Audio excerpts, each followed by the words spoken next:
Hello বন্ধুরা, তোমরা সবাই কেমন আছো? রুমাস কিচেনে তোমাদের প্রত্যেককে জানাই স্বাগতম। আজ আমি নিয়ে এসেছি চাপিলা মাছের ঝাল। তো চলো সম্পূর্ণ রেসিপিটা থাকো আমার সাথে আর দেখো কীভাবে বানাচ্ছি আমি চাপিলা মাছের ঝাল। চাপিলা মাছ তো মোটামুটি সবাই তোমরা চেনো। তো দেখো এখানে চাপিলা মাছ আমি ভালো করে ধুয়ে নুন হলুদ মাখিয়ে রেখেছি আর কাঁচা তেল মাখিয়ে রেখেছি। মাছটা আমি ভাজবো না, কিন্তু কাঁচাই রান্না করব। দেখো আলু লম্বা করে কেটে রেখেছি, উচ্ছে লম্বা করে কেটে রেখেছি, বেগুন লম্বা করে কেটে রেখেছি, আর পেঁয়াজ কুচি রয়েছে, লঙ্কা কুচি রয়েছে, আর রয়েছে নুন হলুদ। এবার কড়াইতে তেল গরম বসিয়ে আগে আমি বেগুনগুলো ভেজে নিচ্ছি। সামান্য নুন হলুদ অ্যাড করে দিচ্ছি একটু, দিয়ে বেগুনগুলো ভেজে আমি তুলে রাখি।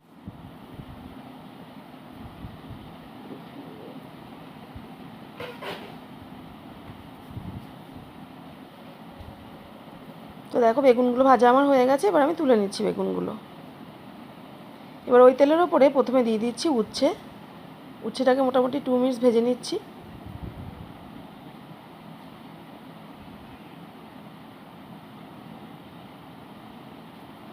এবার উচ্ছেটা দেখো ভাজা কিন্তু প্রায় হয়ে এসছে। এবার আমি কেটে রাখা আলুর টুকরোগুলো এর মধ্যে অ্যাড করে দিচ্ছি, দিয়ে আলুগুলো হালকা ভেজে নিচ্ছি আমি।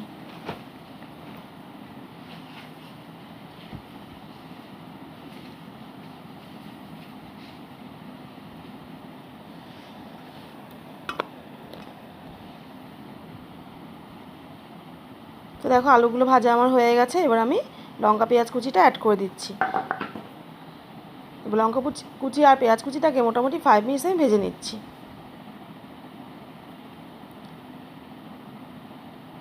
তো দেখো 5 মিনিটস ভাজার পর আমি এর মধ্যে অ্যাড করে দিচ্ছি নুন হলুদ, আর অ্যাড করে দিচ্ছি সামান্য একটু জল, যাতে হলুদটা নিচে লেগে না যায়। ভালো মতো এটাকে কষিয়ে নিচ্ছি আমি।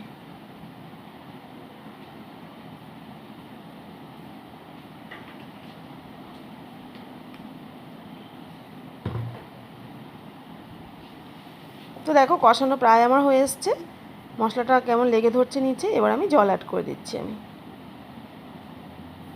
সবজিগুলো ঝোলের সাথে ভালো করে মিশিয়ে নিচ্ছি আমি। তো এবার লিড চাপা দিয়ে মোটামুটি 2 মিনিটস ওয়েট করছি। 2 মিনিটস পর ফিরে এলাম, ঝোলটা দেখো ফুটে গেছে। এবার আমি ভেজে রাখা বেগুনটা অ্যাড করে দিচ্ছি।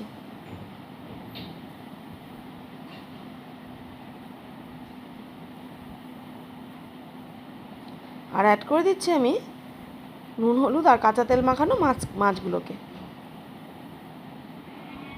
এই মাছের টেস্টটা কিন্তু একদম ইলিশ মাছের মতো লাগে খেতে, তাই আমি এটা কাঁচাই রান্না করলাম। তোমরা চাইলে ভাজাও রান্না করতে পারো,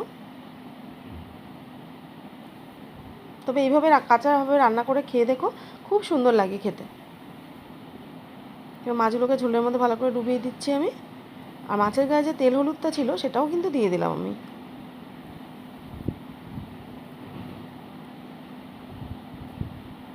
এবার একটা লিড চাপা দিয়ে মোটামুটি 15 মিনিটস গ্যাসের ফ্লেমটা একদম লো টু মিডিয়ামে রেখে ফুটিয়ে নিচ্ছি। তো দেখো মাছগুলো কিন্তু প্রায় আমার সেদ্ধ হয়েই গেছে প্রায়। এবার আমি ধনেপাতা কুচানোটা ওপর দিয়ে দিচ্ছি, দিয়ে আবার লিড চাপা দিয়ে মোটামুটি 2 মিনিটস ওয়েট করছি।